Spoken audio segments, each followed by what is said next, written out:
Vámonos con el 2, que es el de la jofaina bautismal, y obviamente vamos a recargar en este elemento,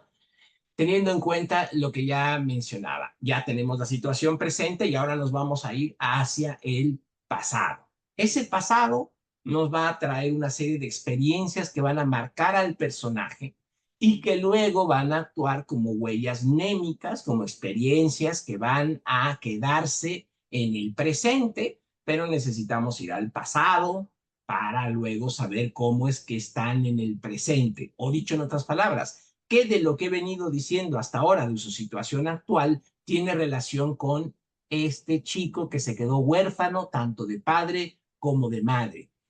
Bueno, la orfandad en los personajes míticos o de los cuentos es pues arquetípica. Encontramos muchos huérfanos y la orfandad, en este caso literal y simbólica, refiere a un chico que crece sin guía, que crece sin esta orientación, sin esta brújula, sin estos modelos y que va a tener que buscar, digamos, desde una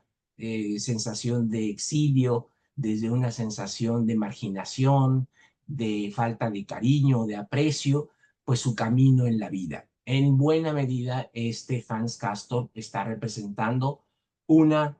a un mundo, una generación que está desorientada, que está huérfana, que se ha quedado sin ese Dios que ya murió, y entonces, pues, en cierto modo, representa la orfandad del mundo moderno y lo que va a precipitar la búsqueda por ese lugar, por esa casa, por esa familia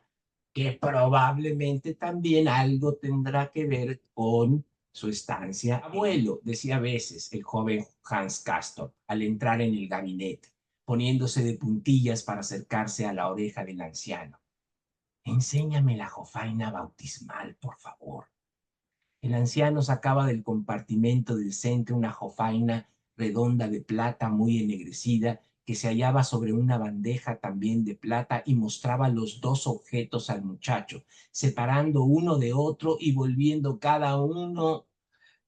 una y otra vez entre las explicaciones ya muchas veces oídas. Quiere decir que estos no pertenecían al mismo juego, pero que de juntarlos se fue constituyendo un símbolo. Acuérdense que símbolo quiere decir poner dos cosas juntas. Con el tiempo ya no hay posibilidad de separar estas dos cosas. Y en el reverso de la bandeja, en cambio,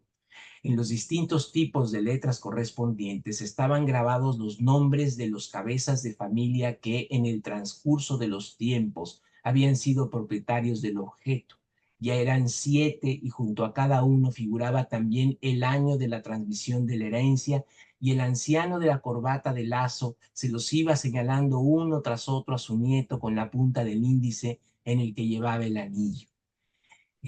que él quería tener y el que miraba con esa fascinación. Y allí estaban el nombre de su padre, el de su abuelo y el de su bisabuelo, y luego el prefijo se doblaba, se triplicaba y hasta se cuadriplicaba en la boca del narrador, y el joven con la cabeza inclinada hacia un lado, con la mirada muy fija en actitud reflexiva o también soñadora y relajada, con los labios devotamente entreabiertos, escuchaba ese tatara, tatara, tatara, ese sonido, atención, oscuro que evocaba la tumba y el paso del tiempo, que sin embargo reflejaba los indisolubles y devotamente conservados lazos entre el presente y su propia vida y el pasado remotísimo, mismo que vimos al principio sobre la historia, y que producía en él un extraño efecto, tal y como se manifestaba en su rostro.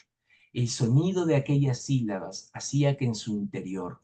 se mezclasen la conciencia de lo sagrado y la conciencia de la muerte y de la historia. Y de algún modo el joven tenía la sensación de que todo aquello le hacía bien, y es más, era muy posible que le hubiera pedido que le mostrara la jofaina, por amor a ese sonido, para escucharlo y repetirlo una vez más. Esto lo va a marcar. Este es el murmullo del preludio. Este es, digamos, la acción hipnótica de encantar del narrador de historias, del ritmo de la narrativa. y del misterio al que estamos asistiendo, que como ustedes ya bien dijeron, tiene que ver con la transformación de un presente en un pasado y de un pasado en un presente. Ese es el acto mágico que hace una tradición, ese es el acto mágico que hace la narración de un mito. Esa es la magia, es convertir un presente en un pasado que se reconoce también como un presente y que ligando el pasado y el presente se vence la muerte porque se ve que hay algo que pervive, se mantiene, continúa y que ejerce en nosotros una fascinación, porque es testimonio vivo de algo que, incorporando la muerte, la trasciende. Entonces, quizás no sería demasiado exagerado pensar que, en cierto modo, Hans Castorp es esa jofaina bautismal, que todos nosotros, en cierto modo, somos ese recipiente y hemos recibido esa vida, esa agua que ha sido vertida en nosotros a través de la vida que nos fue dada, que nosotros vertimos de diferentes formas en la vida que damos a las siguientes generaciones y que se va transmitiendo en una cadena de la cual nosotros somos parte y de la cual, en la medida en la que somos conscientes de ser parte de esa tradición, encontramos la primera respuesta para esta orfandad y para esta situación, digamos, de la muerte de Dios. Y es la primera, y la primera, por algo es la primera, que nos está presentando Thomas Mann dentro de este enorme escaparate, dentro de esta enorme paleta de distintas posibilidades de encontrar respuestas significativas y espirituales en nuestro mundo.